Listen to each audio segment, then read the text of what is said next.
It's oh so quiet. Shh, shh. It's oh so still.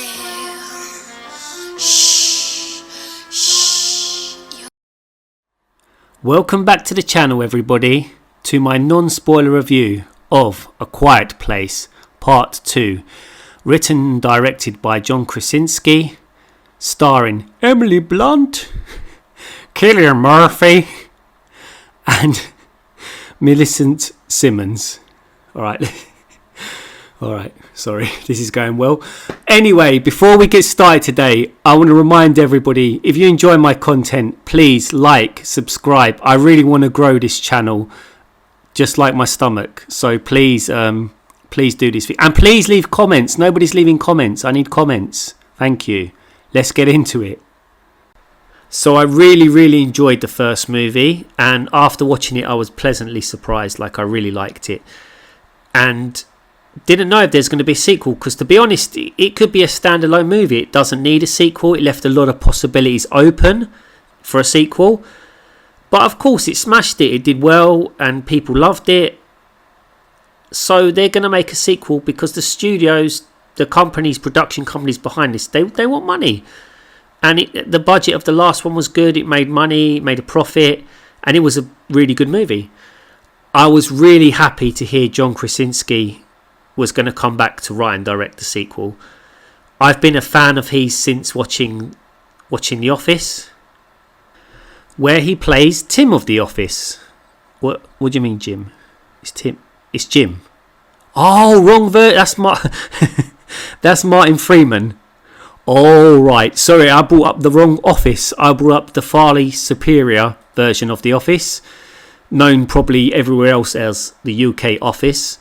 The original Office is better. Only 2 seasons plus Christmas special. Written, directed, starring Ricky Gervais, Stephen Merchant, also writing, directing. Brilliant.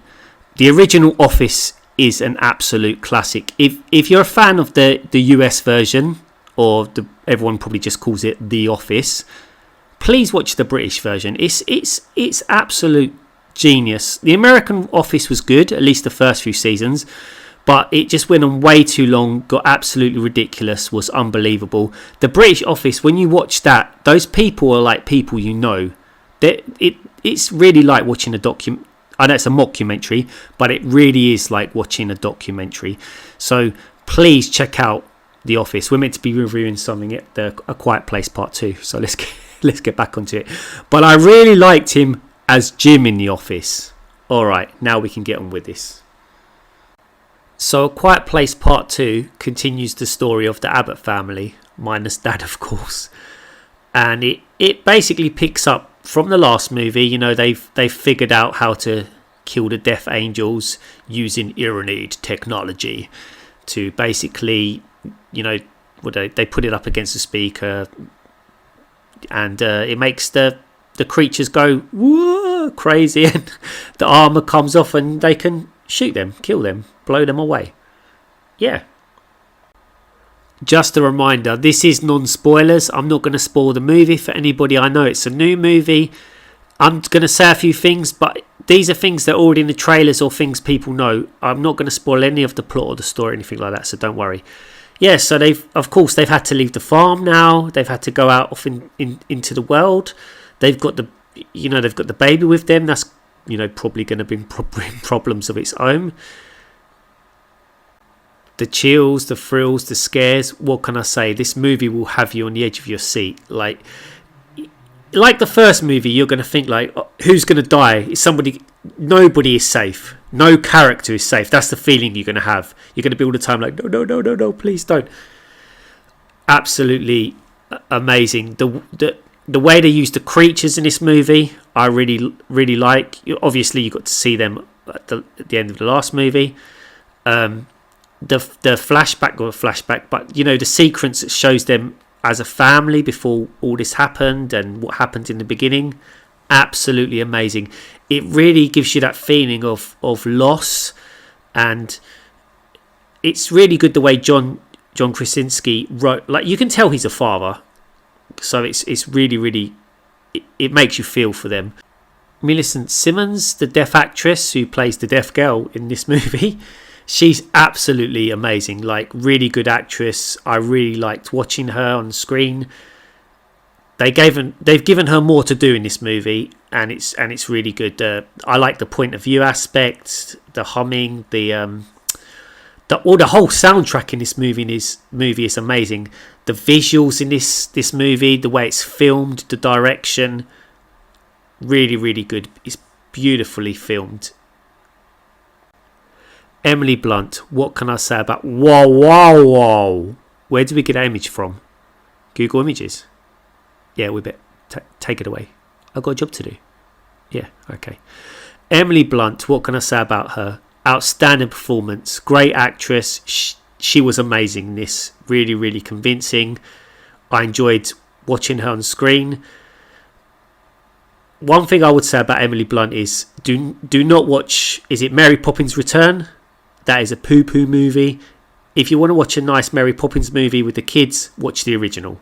Second thing, if you want to watch an Emily Blunt movie, a great movie to watch is Edge of Tomorrow with Tom Cruise. It's really underrated, really underappreciated. Not even a lot of people know about it. It's a great, fantastic movie. I really hope they would make a sequel with that, but probably not going to happen. Yeah. Now I'm going to have to bring up the man they called a chameleon. Cillian Murphy. Great Irish accent, I know. Some of you may know Cillian Murphy from the Dark Knight trilogy by Christopher Nolan. He played the Scarecrow. But what I really like him in is a show called Peaky Blinders. It's set in Birmingham. Not Birmingham, Alabama, though. Birmingham, UK. It's set... after the First World War, 1917, 1920, whenever it is. Brilliant TV series about working class ganging in Birmingham. Brilliant. Please check this show out. I think there's like 4 or 5 or even 6 seasons. There's many seasons. They're making the last one soon, I think. He's absolutely amazing in this. I've said everybody's amazing in this movie because they are. He plays... Let's get back to where we are. A Quiet Place, Part 2. His character Emmett in this is an old family friend who's, kind of seen the world for what it's become. Not a nice place. And it's changed him and how he basically is as a person. Great character. I can't say any more without giving any of the plot away. But I want to say about A Quiet Place Part 2. I absolutely love this movie. I think it's better than the first movie. It expands on the story. It makes the whole thing bigger. It's written really well. Directed really well. The acting is great. The story's great. I've got really no complaints about this movie. I would highly recommend you go and see this movie. If you can watch it in the cinema. I didn't get to watch it in the cinema, unfortunately. But I would recommend you go to cinema, see this on the big screen if you can. I would give this an 8 out of 10. I highly, highly recommend this. And if you haven't seen the original, watch the original and then watch this. Maybe even back to back. Thanks again for giving me a little piece of your day to watch my stupid video. And before we go, I just want to say, if you're a fan of John Krasinski, because you won't see him much in this movie, but if you're a fan of his acting, please check out Tom Clancy's Jack Ryan on Amazon Prime. There's like 2 seasons out right now. Brilliant. I'm going to leave it at that. Check it out.